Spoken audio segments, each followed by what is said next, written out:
The transport shuttle shuddered as it pierced Exeon 7's thin atmosphere. Outside the viewport, the planet's ochre-hued deserts stretched to jagged mountain ranges that glowed faintly in the twilight. Dr. Arden Cross leaned forward, pressing a gloved hand against the cool glass. Even now, years into humanity's interstellar expansion, few worlds inspired such raw awe. Exeon 7 was one of them.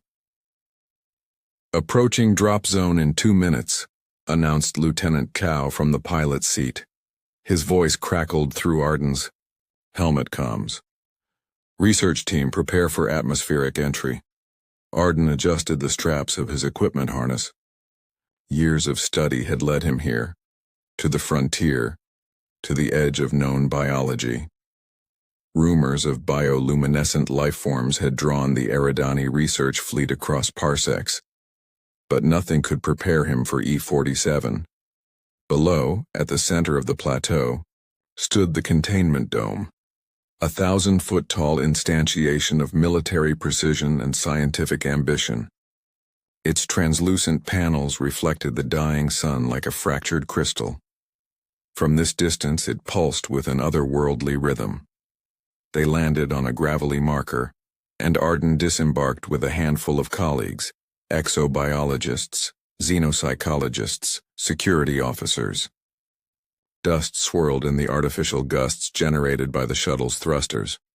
Soldiers in armored suits formed a perimeter as Arden's team advanced. Inside the dome, the air felt charged.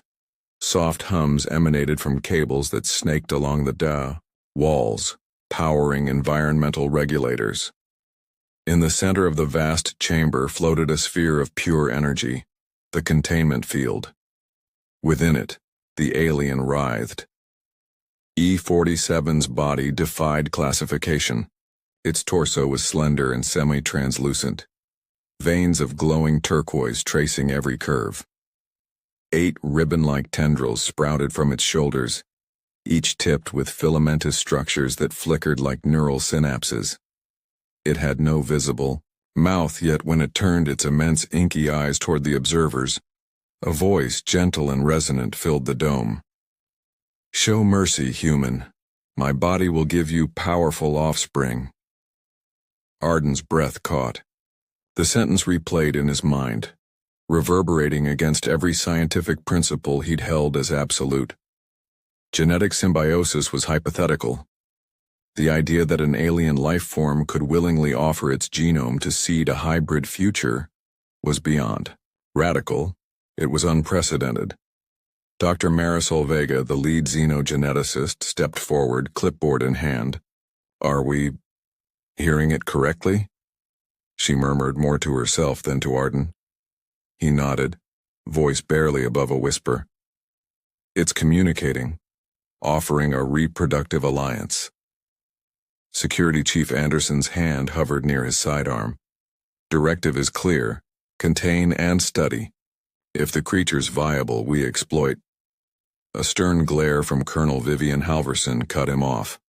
Arden recognized the unspoken tension: science versus strategy, hope against control.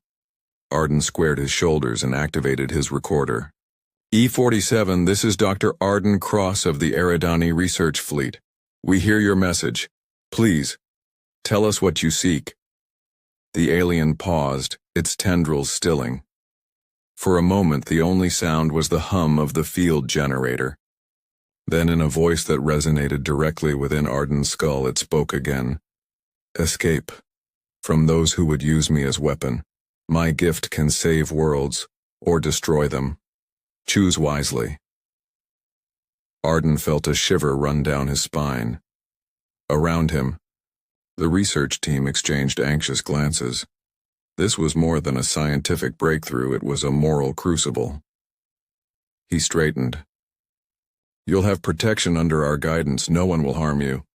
The alien's glow brightened, and for a heartbeat hope seemed within reach. But Arden knew that with Colonel Halverson's ambitions, mercy was a precarious promise. As he watched E-47's luminescent form drift in its sphere, Arden realized their journey had only just begun. Colonel Vivian Halverson's boots echoed on the polished durasteel floor of the control chamber. Around her, tactical officers hovered over hollow displays tracing E-47's vital signs and genetic sequences. Dr. Arden Cross lingered by the viewport, watching the alien's soft cyan glow pulse in the containment sphere. "We have a once-in-a-millennium opportunity," Halverson declared, her gaze sharp. "With E-47's genome, we can engineer soldiers immune to radiation, pathogens, even extreme gravity. Imagine armies that can survive on Venus's surface, or the core of a gas giant." Arden's stomach turned. He knew the power E-47 offered, but also its fragility. Director, genetic symbiosis isn't a commodity, it's a living bond if you force it. He trailed off, unwilling to finish. Halverson smiled, cold as a black hole. "If you think I'm bluffing, Dr. Cross, ask your xenogeneticist what happens when you deny an organism the chance to reproduce." At her signal, Dr. Marisol Vega brought up a sequencer readout. Tendrils of data coalesced into a three-dimensional helix hovering above the table. "The captive's genome is intricately tied to its offspring," Vega explained. "A cascading activation of its youth gene could be triggered by hybridization, but we'd lose the subject." Silence fell. Arden recalled E-47's plea. "Show mercy, human. My body will give you powerful offspring." He stepped forward. "What if we strike a compromise? I propose sanctuary aboard the Astria, under strict scientific oversight. We study the process ethically. No military applications without consent." Halverson laughed. "You'd have us babysit a biological miracle while the rest of the consortium waits? There's no ethical in war, Dr. Cross." She leaned in. "We don't need your permission or your so-called safeguards. Authorize the activation protocol, we proceed at dawn." Anderson, the security chief, nodded curtly. "Orders are orders." Arden clenched his jaw. He glanced toward the containment chamber, where E-47 floated, tendrils drifting as if sensing the tension. Its eyes, vast pools of star-dark curiosity, locked with his for a moment. "Colonel," Arden said, voice firm, "if you do this, you cross a line. Hybrid vigor isn't a weapon, it's life. You risk triggering an evolutionary cascade we can't control." Halverson's expression hardened. "Then you'd better convince the board you can keep this creature and its progeny from bolstering enemy fleets. Otherwise, I'll have the protocol activated, one way or another." As Arden watched the hollow helix spin between them, the air seemed to crackle with potential and peril. E-47's plea replayed in his mind, a fragile hope surviving, in the cold calculus of conquest. The bargain had been set and neither side would emerge unscathed. A distant thunderclap rattled the corridors of the Aurora, the Eridani fleet's research vessel, as an engineered storm lashed its exterior.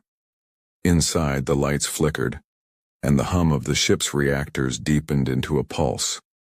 Dr. Arden cross-checked his chronolink Zo2-13 local time, just enough darkness to slip past the patrols. He motioned to Lieutenant Cao and Dr. Vega. "Now," he whispered. Cao's fingers danced over the console, and with a soft hiss, the corridor lights dimmed beneath the blackout protocol. Security cameras looped old footage. The only illumination came from emergency tracers lining the deck. Arden's heart thundered as they approached the containment wing. Half a dozen armed Marines stood guard outside E-47's chamber, rifles slung but ready. Security Chief Anderson prowled behind them. "On my mark," Arden murmured. He tapped his earpiece. "E-47, be prepared." Inside the chamber, the containment sphere glowed brighter, as if alert.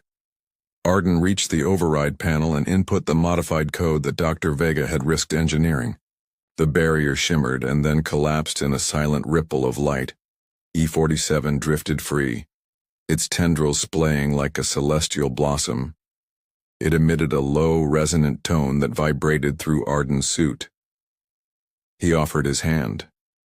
E-47's longest, tendril wrapped gently around his wrist. "Thank you, human." Its voice echoed inside his mind. "We must hurry." Suddenly, Anderson's shout cut through the dark. "They've opened the field, stop them." Gunfire erupted. Arden pressed himself against the bulkhead. Cow returned fire with stun rounds, buying precious seconds. E-47's tendrils glowed silver blue as it extended into the bulkhead circuitry. Sparks flew. The door's locks relented. Arden beckoned, and they slipped through the threshold. Alarms blared behind them, red strobes slicing the gloom.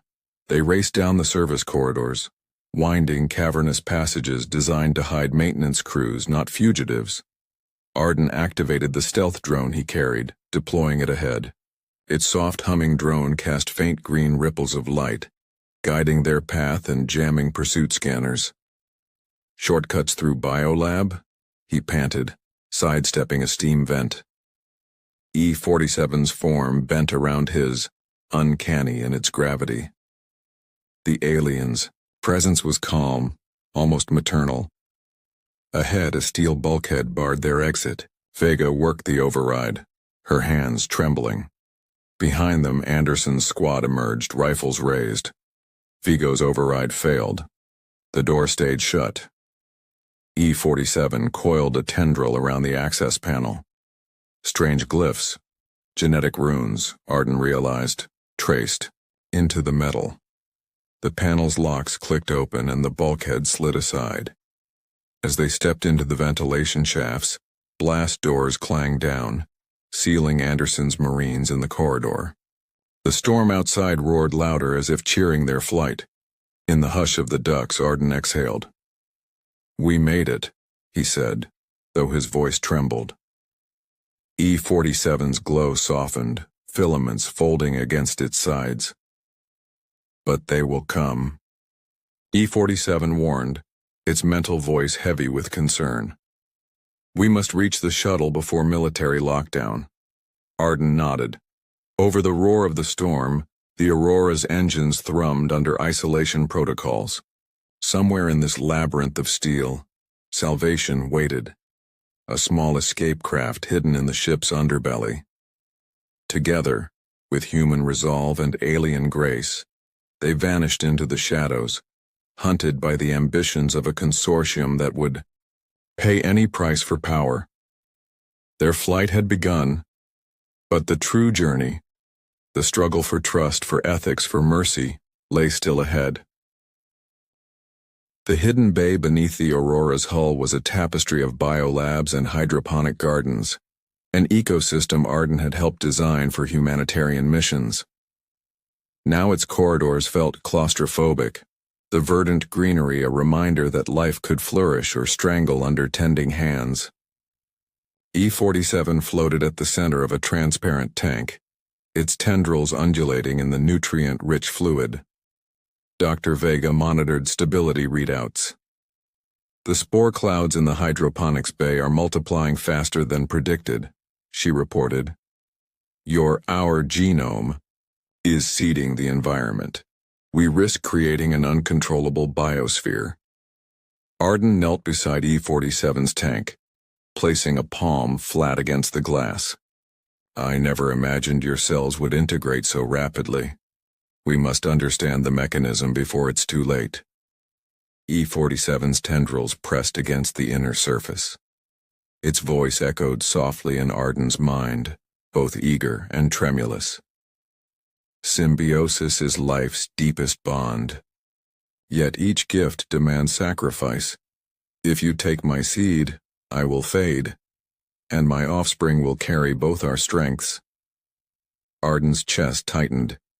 The alien sacrifice bore the weight of extinction for rebirth. "There may be another way," he whispered. He tapped at his datapad, overlaying E-47's genome with human avatars. What if we engineer a surrogate vessel, an artificial womb, to gestate the hybrid embryos? You could live. E-47's glow faltered. I do not know this vessel you name. I fear the process more than death. Its tendrils trembled like frightened vines. Dr. Vega leaned in. With nanofilament scaffolds derived from your protein matrix, we could create a biocompatible husk. It would host the embryo until maturity, then release it into exohabitat chambers. She met Arden's gaze. It's theoretical.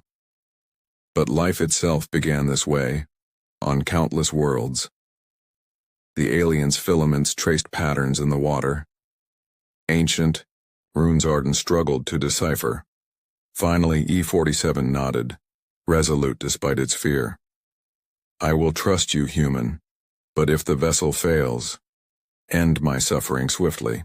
Arden placed a gentle hand against the glass. I swear it. Over the next cycle of the ship's artificial dawn, Arden and Vega worked side by side. Under E-47's guidance, they harvested microscopic scaffolding proteins, weaving them into a lattice the size of a grapefruit. Neural interfaces coaxed the alien cells to integrate, coaxing life into the husk. Each addition of bio-ink made the chamber pulse with living light. In the quiet moments, Arden spoke to E-47 of Earth's forests, of rain-soaked nights, and the laughter of children at play. Visions of a peaceful future where hybrids might bridge galaxies.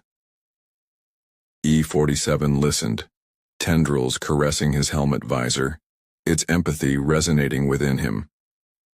When the vessel was complete, Vega carried it into the main lab. The translucent pod glowed with promise. With trembling hands, E-47 released a single filament into the chamber. It unraveled into a spiral, then condensed around the embryonic core. The lattice brain contracted, binding alien and human DNA in a dance older than stars. Arden activated the incubator. Warm light suffused the pod, sensors spiked with bio-functioning indicators. A collective sigh rippled through the lab. They had done the impossible, created the first bridge between two species. But as Arden watched the embryo pulse, E-47's form dimmed. Its bioluminescence flickered, frail as dying embers. The alien's final words trembled in Arden's mind. Guard them.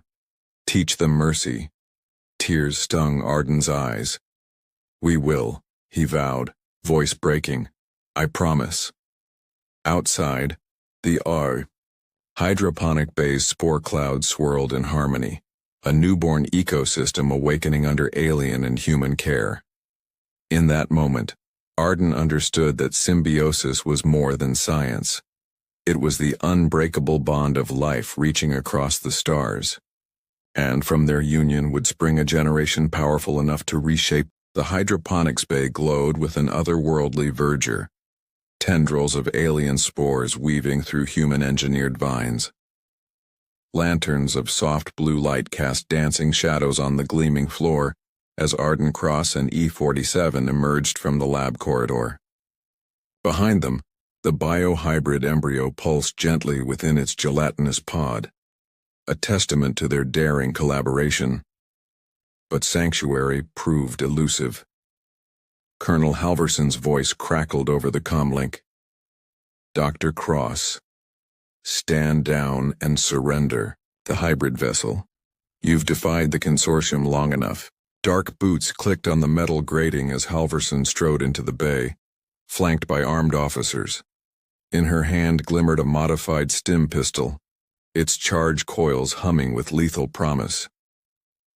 At her side, Security Chief Anderson's cold smile betrayed his eagerness for conquest. Arden stepped forward, heart pounding. You can't weaponize this life, Colonel.